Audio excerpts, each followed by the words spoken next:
Welcome back, class. We're still going to be talking about Friedel-Crafts alkylation and the nuances with that.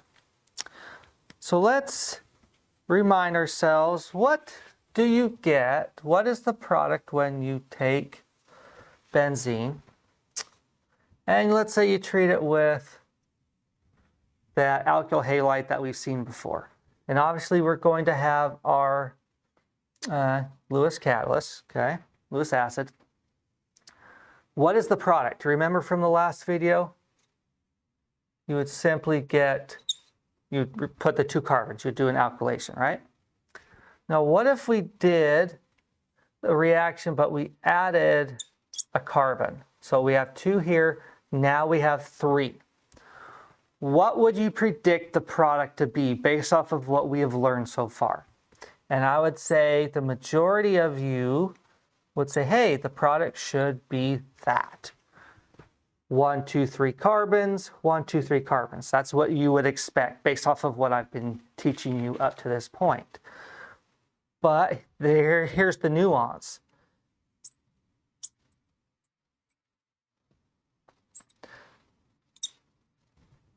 That is the major product. It still has 3 carbons, but what has happened? When you take a look at that, what has happened? Why is that the major and why is this the minor product? Well, it has to do with rearrangement. This alkyl halide is rearranging. So instead of the benzene ring attacking, let's number these carbons here. 1, 2, 3. 1, 2, 3. So you would predict that the benzene ring would attack carbon 1 and form this product. But what actually happens? It attacks carbon 2. So why is this benzene ring, if we draw in the pi electrons, why are the pi electrons coming and attacking that carbon? All right. So that's what we want to take a look at right now. Okay, that's the important thing that we want to understand here.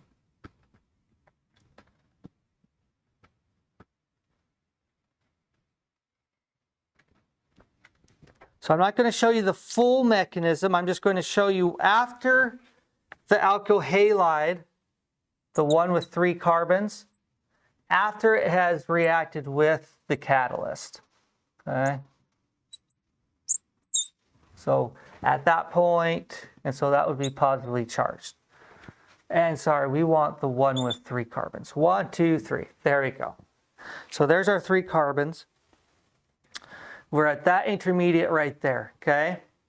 So what happens? Well, there's going to be a rearrangement. Because if this left right here, just like that, you would generate a primary carbocation, right? So what would that product look like? It would look like that. Yeah, that's the mechanism that I chose to do. That does not happen because you're generating primary cations. Okay. So what happens? Well, we have a rearrangement in this complex. This is crazy. Okay. So what happens is we have this, there's a hydrogen right there, okay? And what's going to do is we're going to do a hydride shift. This carbon-hydrogen bond is going to shift the hydrogen there, and then this carbon-chlorine bond is going to break. And when that does that, what species do we get? We would get a secondary carbocation plus the aluminum tetrachloride. Isn't that crazy? So we have a rearrangement in this complex to give us this. And it happens in this order. Okay? It does not happen in this order where you generate a primary cation and then you do the hydride shift to generate that. It doesn't happen like that because we don't generate the primary carbocation. It happens when it's complexed with the aluminum or the Lewis acid. So this right here is the correct mechanism. This is not.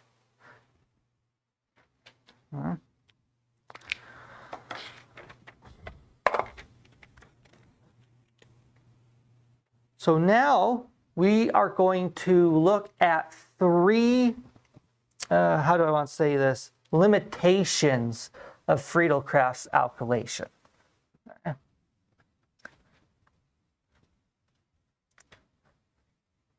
So let's take a look at those. I'm going to outline them first, and then we'll talk about them individually. So for Friedel-Crafts alkylation, the halogen has to be on an sp3 hybridized carbon.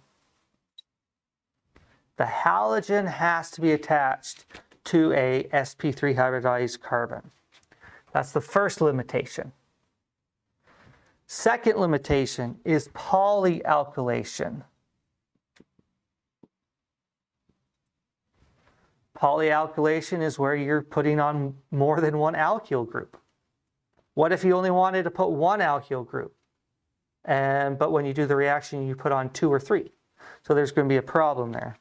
So that's a limitation. And then some substituents that you attach to the benzene ring deactivate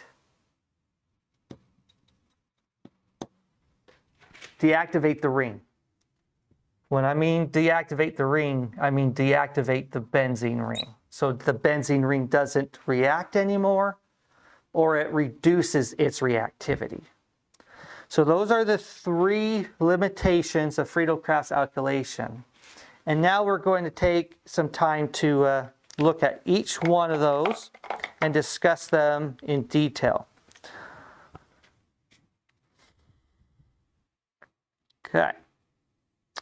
So the first thing here,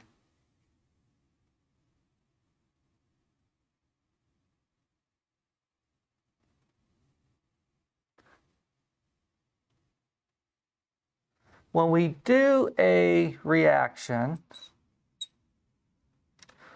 going to represent the alkyl halide by an X, and then we have our aluminum trichloride.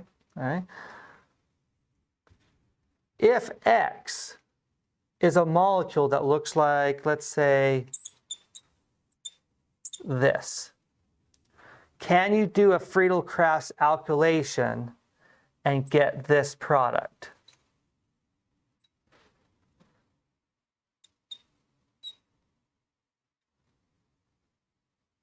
Can you get that product? And the answer is no, because the limitation is that the halogen has to be attached to a what?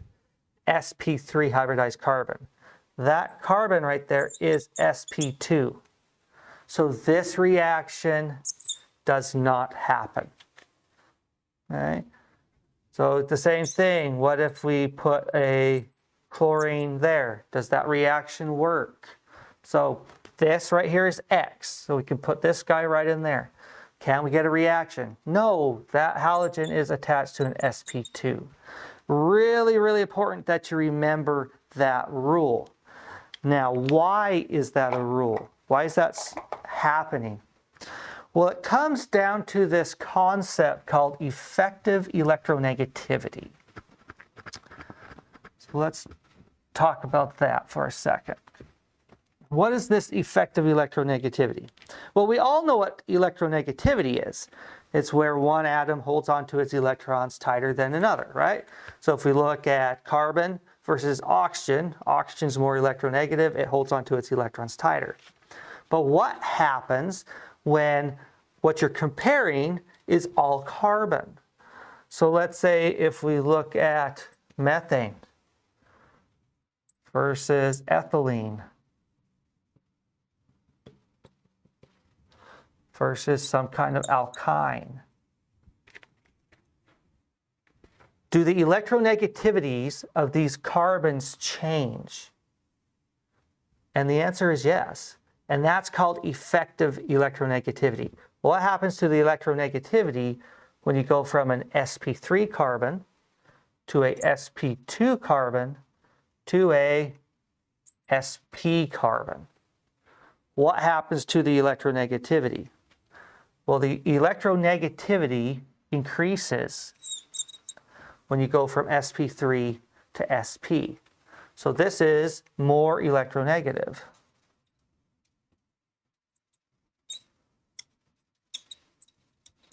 Okay, more electronegative.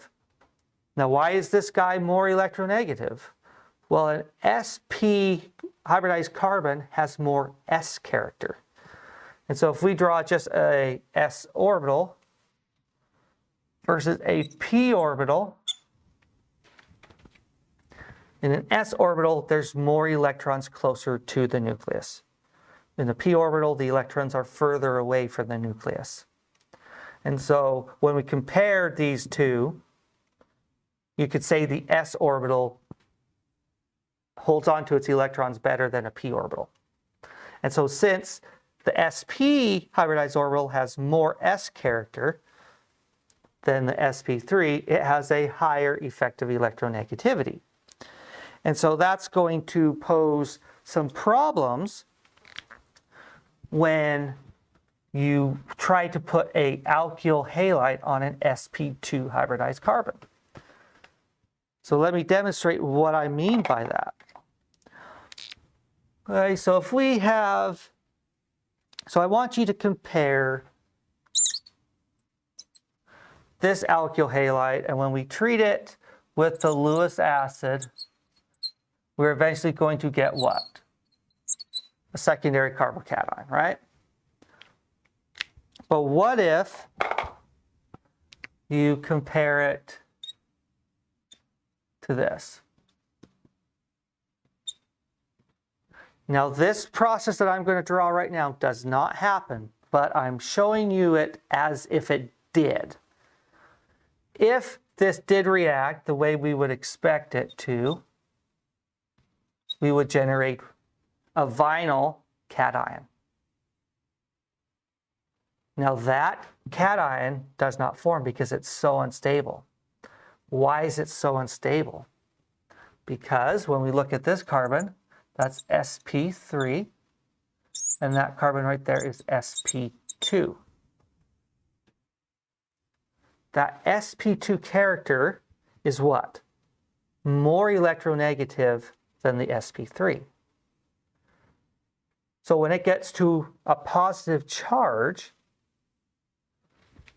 it's going to feel a whole lot more uncomfortable because it has a higher effective electronegativity, so that positive charge hurts this molecule more so than a carbocation on a carbon that was sp3 hybridized. The effective electronegativity is the reason why this guy doesn't form and this one does.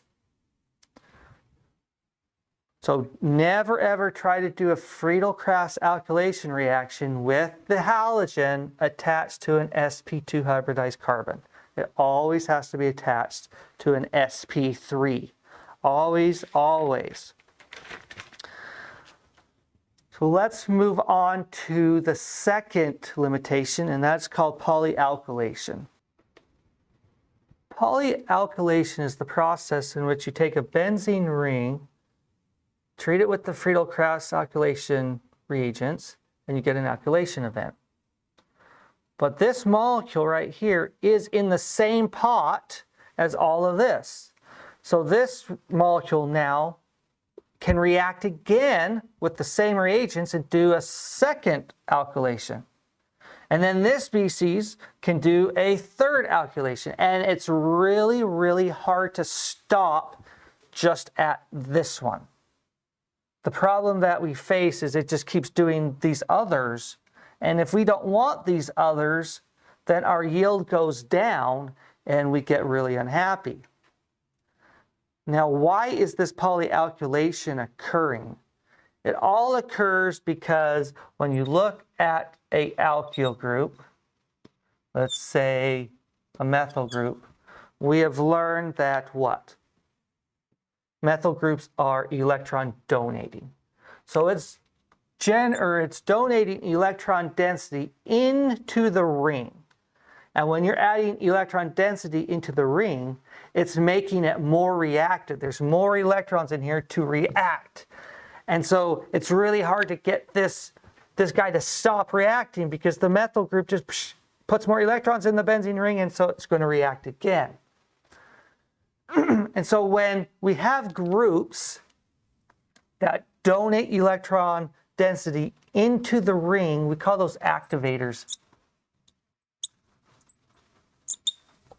We call them activators, or we call them activating groups. And activating groups makes the ring more reactive. And so it just does not stop.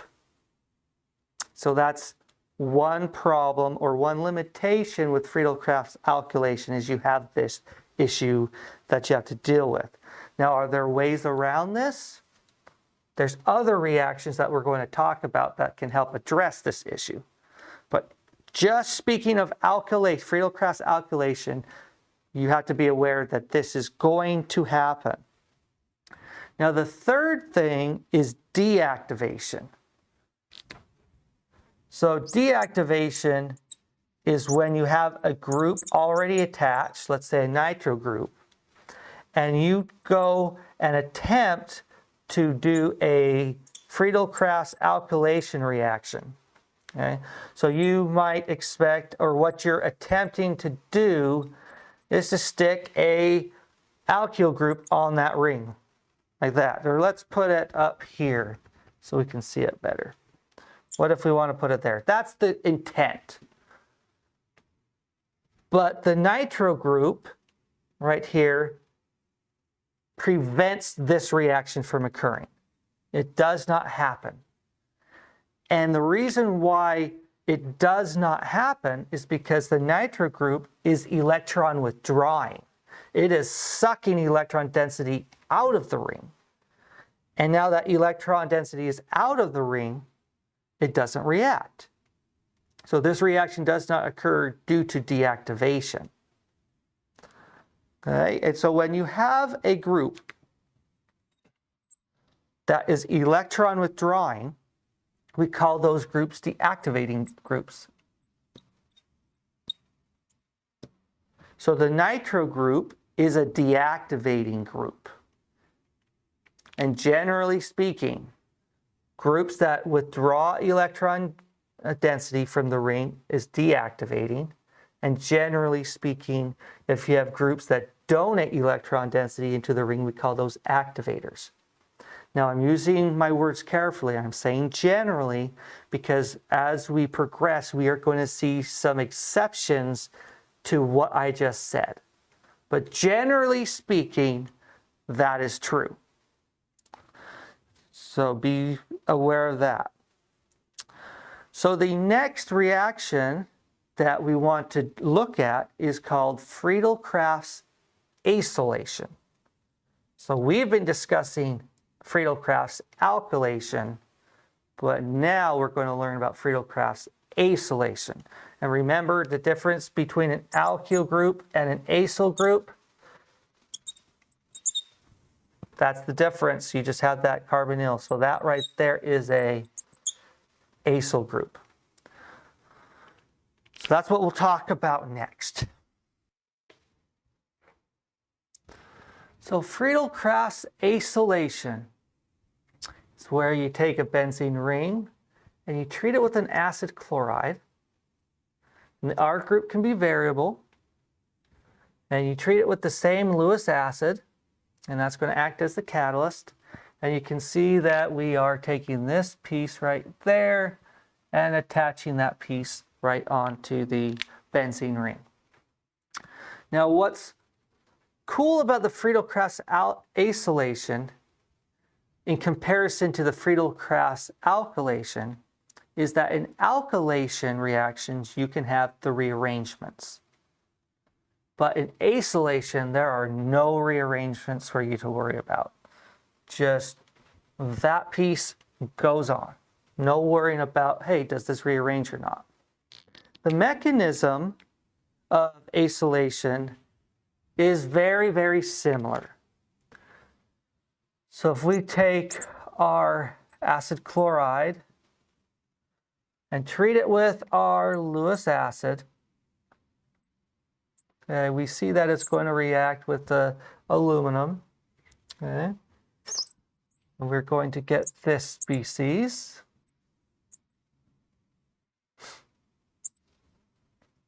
Aluminum, Cl3, that's going to be negatively charged, that's going to be positively charged. And now what's going to happen, this is going to be kind of like, this is going to be weird, but this carbon-chlorine bond right here is going to break. Just like that. And that's going to, let's draw it up here, and that is reversible. So what we're going to generate is the aluminum tetrachloride species right there.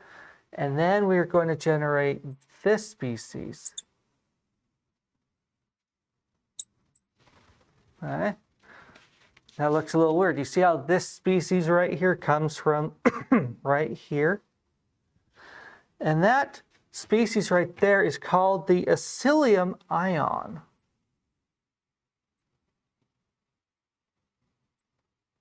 And that Acylation ion is the electrophile that the benzene ring is going to react with. Now this Acylation ion is resonance stabilized, where you can have the lone pair off of the oxygen come down and form a triple bond. And so if it's a triple bond, then you would expect it to be linear.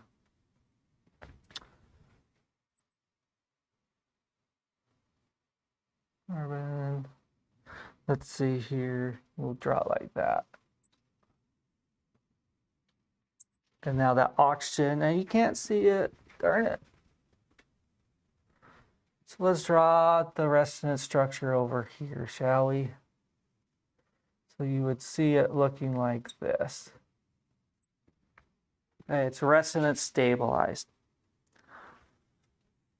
It doesn't matter which form that you use in the mechanism. I just want you to be aware that these structures are called the Acylation ion and they're resonance stabilized. But that's what is believed to be the reacting species. There's some controversy if that's really true, but that's what we believe, and so that's what I'm going to teach you. And so now that we have the Acylation ion, we can take our benzene and react it with that species. Okay? We can react it like so. The pi electrons in the benzene ring come and grab that carbon. That is then going to break aromaticity. So we have a carbon double O R, just like that.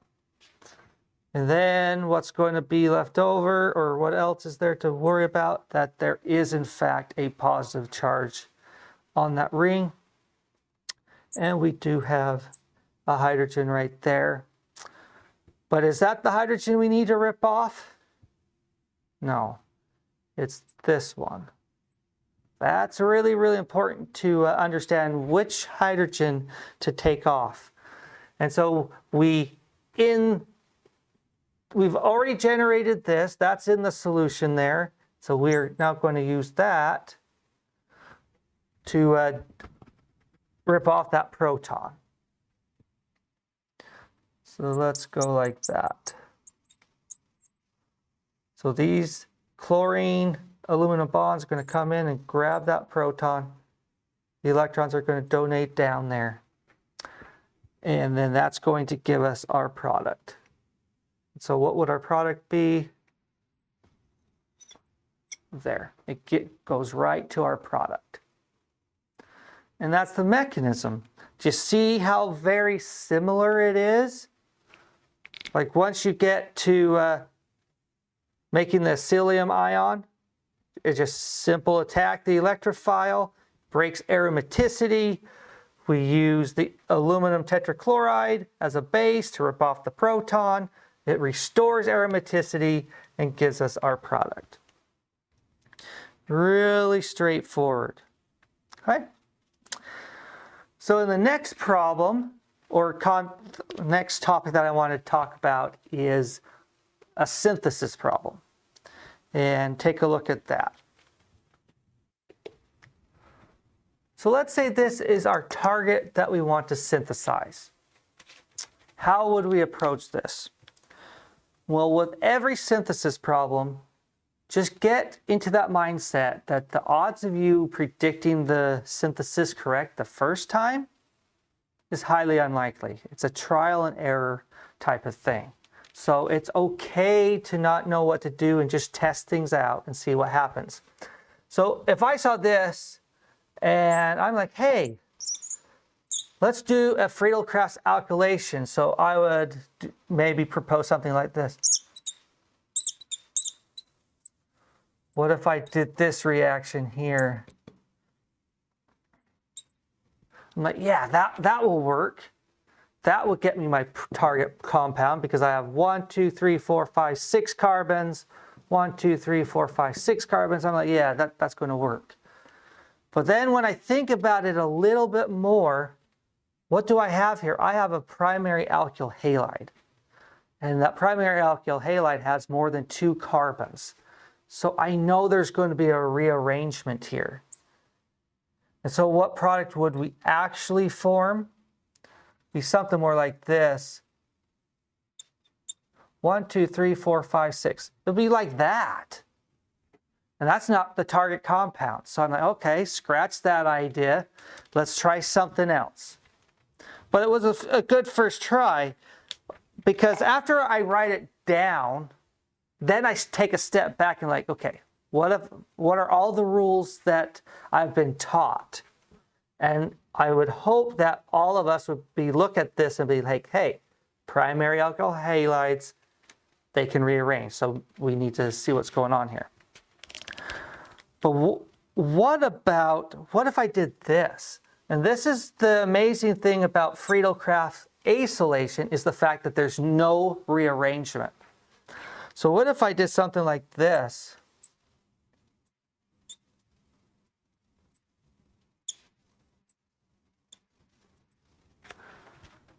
So if I do that reaction, what would my product be?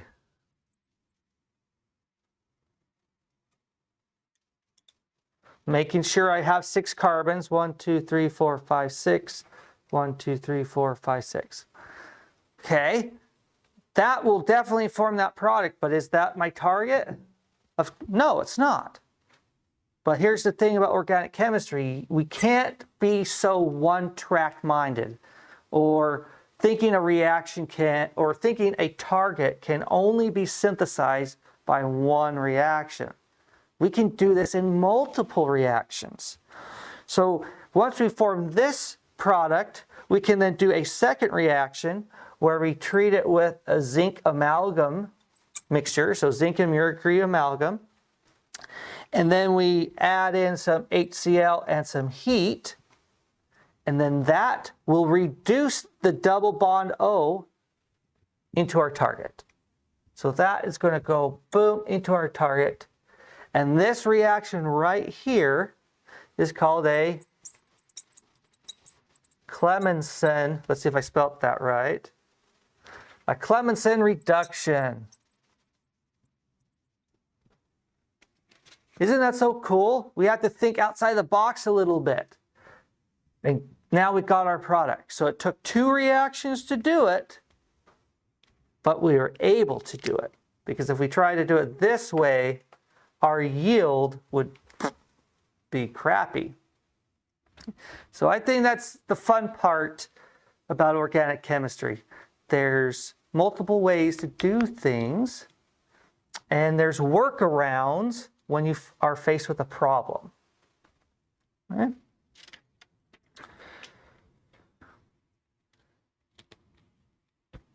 Okay, some key points to remember. With Friedel-Crafts acylation right here, we don't get polyacylation.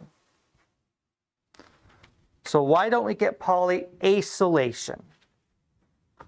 The reason is really quite simple. Because after you do your first acylation, so let's say we get this product here, there's our first acylation. If you try to do it again, why does it not do it again? So what I'm trying to say is, what if I wanted to do, whoa.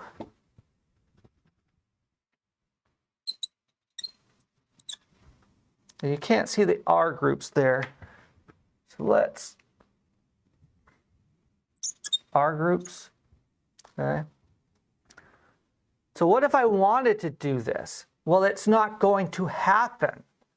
And the reason why you don't have polyacylation is due to the fact that this guy is an electron withdrawing group. It's pulling electron density away from the benzene ring, and so it does not have enough electron density in this ring to do a second reaction. It's really that straightforward. Okay? So you don't have polyacylation issues.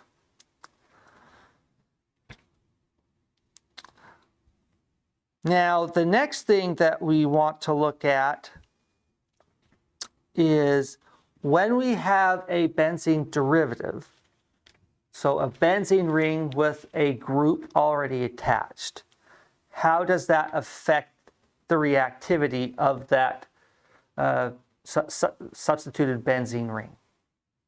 Because we can do reactions, we can add more groups onto a benzene ring. It's just we have different techniques to do that. And so that's what we're going to look at next. Okay?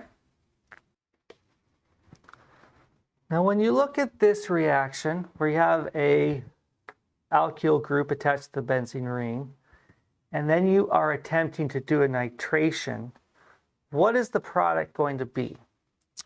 Well, there's going to be two factors that or two issues that you need to be aware of. The first issue that you need to be aware of is the rate. How does this group right here affect the rate of this reaction? And then the second thing that you need to be aware of is regiochemistry. Where is the nitro group going to go? Because we have ortho positions, meta positions, and one para position. Where is the nitro group going to go? So let's start with the first issue. What do you think this group is going to do to the rate of this reaction? You can envision that the rate is going to increase. It's going to go faster. This molecule right here is going to react with the nitric acid and sulfuric acid faster than if you just had a benzene ring. And the reason why this molecule will react with this reagent faster than the benzene with this reagent is due to the fact that this is a activating group. It is an electron donating group. It's donating electron density into the ring, and so the reaction is going to go faster. Go faster than what? Go faster than the reaction with just benzene. So that's the first thing. And so we call the electron donating groups, I've said it before, we call them activating groups. They're activating the ring. Issue 2 is the different types of products that we're going to get. So there's our methyl group, and here's our nitro group. That's our ortho product. We can then also have our meta product. And we could have our para product. Now when we look at the percentages or the yields, ortho is 63%, meta is 3%, and para is 34%. Okay? Now, why do we have this wide distribution? Well, that can be explained by looking at the mechanism. And we're going to fill this whole board with the mechanism to explain this distribution of products. But what we can say is that electron donating groups or activating groups are generally, I use my words carefully here, ortho and para directors. What do I mean by directors? Well, this methyl group is directing where the nitro group is going to go. So that ortho, or this methyl group, is directing the nitro to go on the ortho and the para positions. Practically not very much goes to the meta position. So that's a really key thing to write down and remember. Activating groups are ortho-para directors generally. Okay? Now, why is there 63-34%? That's the mechanism. The mechanism will help us understand that. So I'm going to clean this board and draw all the mechanisms to help us understand the ortho-para directing and why we don't get hardly any meta.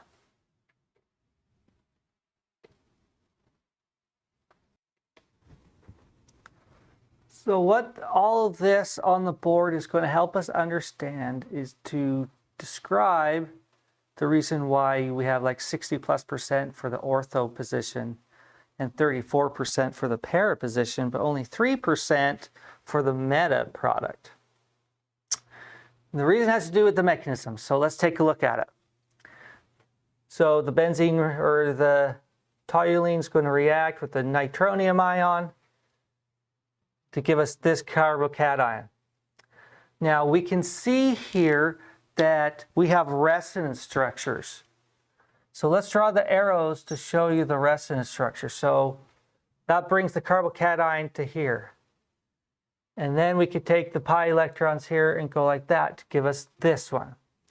And so this whole thing right here, the three resonance structures, are called the sigma complex.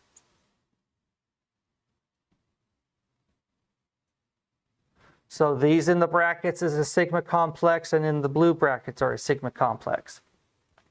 Now what's interesting about the ortho is when we look at these carbocations, which one is the most stable? And the one that's really, really stable is that one. And the reason why that guy is so stable is because we have a methyl group here that's electron donating, and it helps to stabilize that partial or that positive charge. So it's because of that alkyl group that really stabilizes that carbocation. When you compare that to the meta position here, we see that we could bring these electrons down to get this resonance structure. And then we could take this resonance structure and move those electrons there to get this resonance structure. Now with every single one of these meta resonance structures, do you notice how that the positive charge never is directly attached to the carbon that's attached to the methyl? But in the ortho, there's one resonance structure where the positive charge is attached to the carbon that is next to the methyl group. And that's really, really, really stabilizing. But we don't have that anywhere in our resonance structures. The placement of that nitro group prevents a positive charge from being on this carbon. So there's really not a really stable carbocation in the sigma complex in comparison to that guy. Now what about this one right here? So how do we go from here to there? Well, these electrons are going to have to come down, and that'll put a positive charge on a carbon that's next to the methyl. So this guy looks really, really stable. And then to go from here, what do we need to do? We need to take these electrons and go there to give us this guy.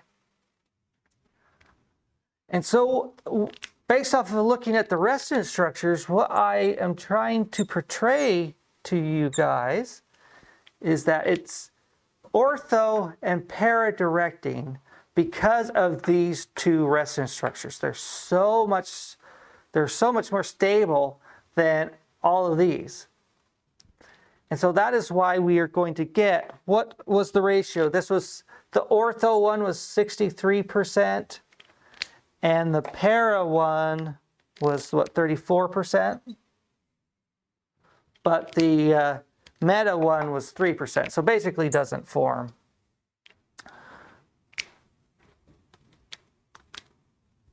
So why? So we've already established that the methyl group here is ortho-para directing. So these are our major products. But now let's differentiate. Why is the ortho one more abundant than the para one? And this can be explained simply by probability. When you look at the ring, there are 2 ortho positions and only 1 para position. So it's really just a numbers game. There's 2 orthos, 1 para, so you're going to pretty much get twice as much of the ortho because there's 2 carbons instead of just 1 carbon. But we would say that this reaction with the nitronium ion is ortho-para directing. All right?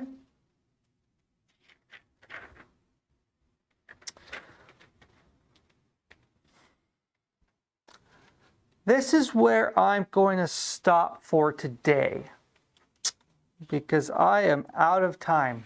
Okay, class, as always, it's a pleasure to help you learn this material. So if you ever need help, just come to the office during office hours and I'll be more than happy to address your issues, okay?